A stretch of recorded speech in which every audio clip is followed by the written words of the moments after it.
आज मला वाटतं आपल्यासाठी अतिशय महत्वाचा दिवस आहे आणि आनंदाचा दिवस आहे.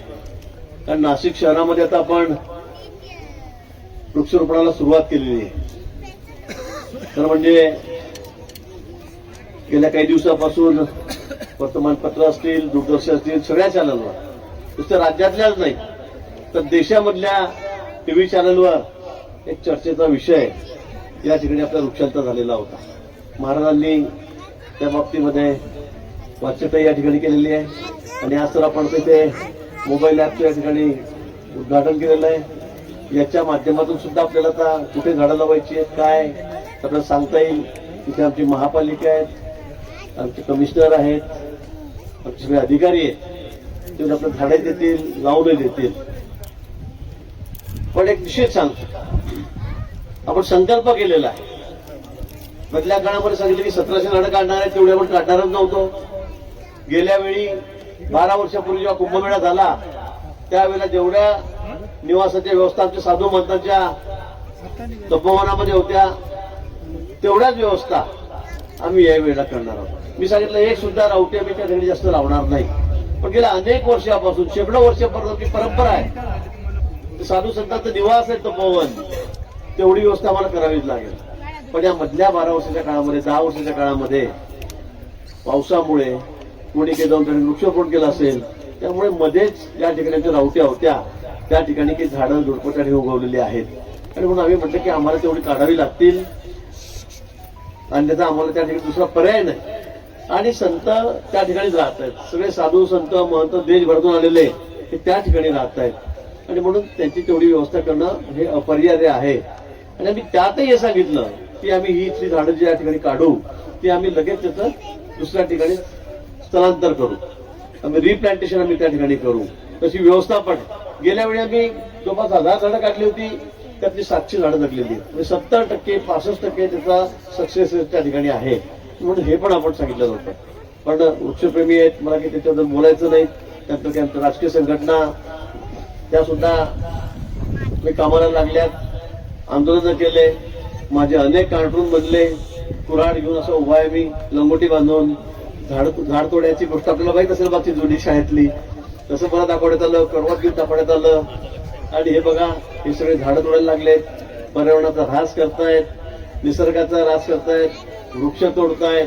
पण मी आपल्याला या ठिकाणी सांगतो, आपण या ठिकाणी मी बोर्ड बघितलं, एक पेड माँ के नाम, मोदींचा फोटो आहे. त्यांनी घोषणा केलेली आपल्या आईच्या नावाने एक झाड सगळे जण लावा, सगळे जण. आणि अशा पद्धतीने आपण एक झाड इतक्या लोकांनी जर लावलं, आज 13-14 कोटी लोकसंख्या आपल्या या महाराष्ट्राची आहे, 140 लोकसंख्या ही देशाची आहे. मला वाटतं आम्ही जरा संकल्प पूर्ण केला तर मला असं वाटतं की दुसरं काही करण्याची गरजच नाही. आणि म्हणून इतकं वृक्षावर प्रेम, निसर्गावर प्रेम आमच्या पंतप्रधानांचं या ठिकाणी आहे, आमच्या मुख्यमंत्र्यांचं या ठिकाणी आहे. आणि मग ते कशी परवानगी दिला मला एवढं झाड तोडायला. आणि म्हणून काही ते गैरसमज झालेत, त्यातून काही वृक्षप्रेमी समोर आलेत, मला तिच्यावर काही बोलायचं नाही. पण बोलण्याच्या ओघामध्ये काही जास्त बोललं गेलं. कुंभमेळ्याची गरज काय, हा कुठला प्रश्न आहे. तिथे साधू संत प्यायला येतात, मला वाटतं हे म्हणणं अतिशय चुकीचं आहे, याला आम्ही मान्य करणार नाही. शेवटी आमची अस्मिता आहे.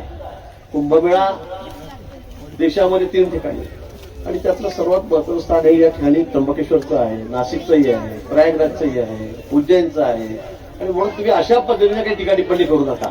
मी त्यांना आधीच विनंती केली, तुम्ही झाडांची जातायत तर समजा 500 झाडं खराब होतील, जातील 500 झाडं, पण 500 झाडाच्या बदल्यामध्ये मी 15,000 झाडं लावतोय. अजून काय पाहिजे. आणि झाडे तुम्ही बघतात, त्यांनी सांगितलं की नुसते झाडं लावतात, छोटे छोटे 2-2 फुटाचे, 1-1 फुटाचे, पुढच्या वर्षी दिसत नाही. आता यातलं एकही झाड, 15,000 झाडामधलं एकही झाड होणार नाही. एकही झाड, 100% सगळी जी झाडं आहेत ती सगळी आम्ही जगवणार आहोत. यातलं एकही झाड मिळालेलं असेल तर मला सांगा, आम्ही 200-500 झाड एक्स्ट्रा ठेवू. कदाचित काही धक्क्याने येणाऱ्या ट्रान्सपोर्टिंगमध्ये शेखरजींनी या ठिकाणी सांगितलं की 1300 किलोमीटर झाडातले मी लगेच त्या दिवशी कार्यक्रम संपला, आमचा इलेक्शन झालं, मतदान झालं, 6 वाजता 5:30 वाजता आला आणि मी 7 वाजेचं विमान घेतलं. जळगाव हैदराबाद विमान होतं, त्यात बसलो, हैदराबादला गेलो. तिथून 400-500 किलोमीटर पुढे त्या ठिकाणी राजमुद्रीला गेलो. तिथे दुसऱ्या दिवशी दिवसभर थांबून सगळी झाडं सिलेक्ट केली, ती बाजूला काढली आणि ती झाड लगेच या ठिकाणी यायला सुरुवात झाली. आता आमची 2000 झाडं आलेली आहेत. दररोज एका दिवसात 2-2 ट्रक या ठिकाणी येतील. एका ट्रकमध्ये फक्त 300-350 झाडं बसत आहेत. मोठी झाडं आहेत, 1300 किलोमीटरचा प्रवास त्यांचा या ठिकाणी आहे. आणि म्हणून मी सांगितलं की 15,000 झाडं लावल्याशिवाय आम्ही स्वस्त पडणार नाही. आणि आम्ही जेव्हा झाडं लावू तुमचं समाधान होईल. कारण माझं एकट्याचं काम नाहीये, हे प्रशासनाचं काम नाहीये, हे आमच्या सगळ्या नाशिकरांची जबाबदारी आहे. सर्वात महत्वाचं आहे तुमची आमची जबाबदारी आहे. ही फक्त सरकार म्हणून होणार नाही, मंत्री म्हणून माझी होणार नाही, कुठल्या कोणाची एक वैयक्तिक जबाबदारी नाही, तर ही आमच्या नाशिककरांची जबाबदारी. कारण या नाशिक भूमीचं एक वेगळं महात्म्य आहे, एक वेगळं महत्व या भूमीचं आहे. ही सगळीच आहे. म्हणजे इथे काय नाही, महाराजांनी सांगितलं प्रभू श्रीरामचंद्रांच्या पदस्पर्शाने पुरीत झालेली भूमी आहे. आणि म्हणून मी तिचं संवर्धन, तिची जोपासना ही तशीच झाली पाहिजे, तिथलं पर्यावरण तसं सांभाळता आलं पाहिजे. आणि आजकाल तर आपण बघितलं असेल राज्यभरात देशभरात मी मिलिटरीचे अनेक लोक बघतो, ते राहायला रिटायर्डच्या लाईफमध्ये इथे येतात. रिटायर झाले की घर कुठे करायचं आहे तर नाशिकमध्ये. आता दुसरा नंबर ते पुण्याला देत आहे. म्हणजे इतकं सुंदर वातावरण आमचं या ठिकाणी आहे, इतकं हिरवळ आमची या ठिकाणी आहे. आणि अशा ठिकाणी त्याचं जतन झालं पाहिजे या मताचे आम्ही आहोत. मी जास्त वेळ घेणार नाही, ऊन तापतंय, उशीर खूप झालेला आहे. दुसरे कार्यक्रम 7-8 कार्यक्रम आमच्या ठिकाणी आहेत. पण मी आपल्याला या ठिकाणी आश्वासित करायला आलोय की 15,000 झाडं मी पूर्ण लावू. या उपरही मी सांगेल अजूनही कुठे जागा असेल आपल्याला वाटेल इथे 2,000 झाडं लागले पाहिजे, 5,000 तुम्ही 15,000 करा, 20,000 करा, 25,000 झाडं करा. आणि याच उंचीची 15 फुटाच्या पर्यंतची 15 फुटाच्या वरती झाडाचा तुम्ही बघा सगळी झाडं, ही 15 फुटाच्या वरची झाडं आहेत, ही आम्ही त्या ठिकाणी लावायला तयार आहोत. एकही झाड मी कमी फोड देणार नाही. मी सांगितलं सगळ्या जागा शोधा. मी आमच्या आमदारांनी सांगितलं, मी जेवढे त्यांना म्हटलं, राहुलजीने म्हटलं, सीमाताईंना म्हटलं, सगळ्यांना सांगितलेलं आहे, सगळ्या नगरसेवकांना सांगितलं की तुम्ही फक्त जागा शोधा आणि आम्हाला सांगा.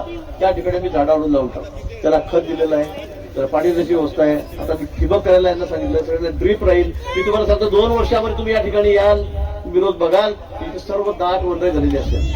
आता फक्त त्याच्यावर 600 झाडं लावतोय, आपल्याला 15,000 झाडं लावायचे. तुमच्याकडे जागा असेल तर 20,000. पण मी सीएसआर मध्ये पण घेतलेली आहे, ते शासकीय खर्चातून आपण केलं नाही. मी काही उद्योगपतींना विनंती केली, त्यांना म्हणजे डायरेक्ट चेक तुम्ही त्या ठिकाणचा द्या आम्हाला, आम्ही तेवढी झाडं या ठिकाणी आणतो. आणि पूर्ण पारदर्शकता याच्यामध्ये आहे. अनेक ठिकाणी आपण बघता टीव्हीवर दाखवलं जातं, मागच्या वर्षी 2 लाख झाडं लावले, 200 शिल्लक राहिले नाही. हे वर्षानुवर्षी चालत आलेलं आहे.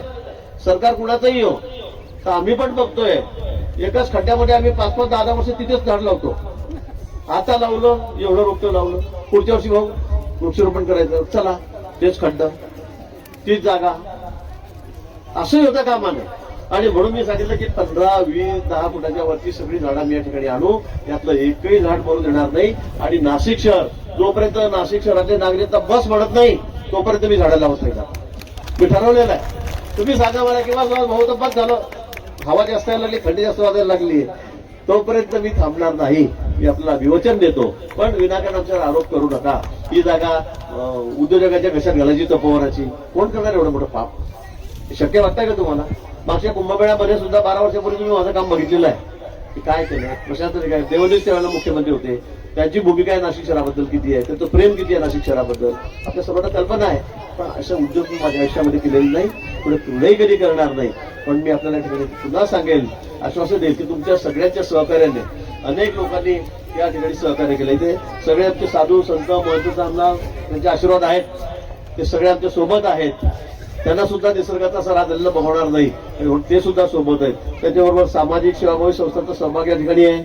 13 आखाड्याचे प्रमुख आहे महामंडेश्वर मंत स्वामी समर्थ सेवा केंद्र, जगद्गुरु नरेंद्र महाराज संस्थान, अण्णासाहेब धर्माधिकारी प्रतिष्ठान आहे, art of living, ISKCON, Swaminarayan संस्था, असंख्य सामाजिक संस्था त्या ठिकाणी एकत्र आलेल्या आहेत. आणि त्याचबरोबर या उपक्रमासाठी नाशिकमधल्या अनेक सामाजिक संस्था संघटनांनी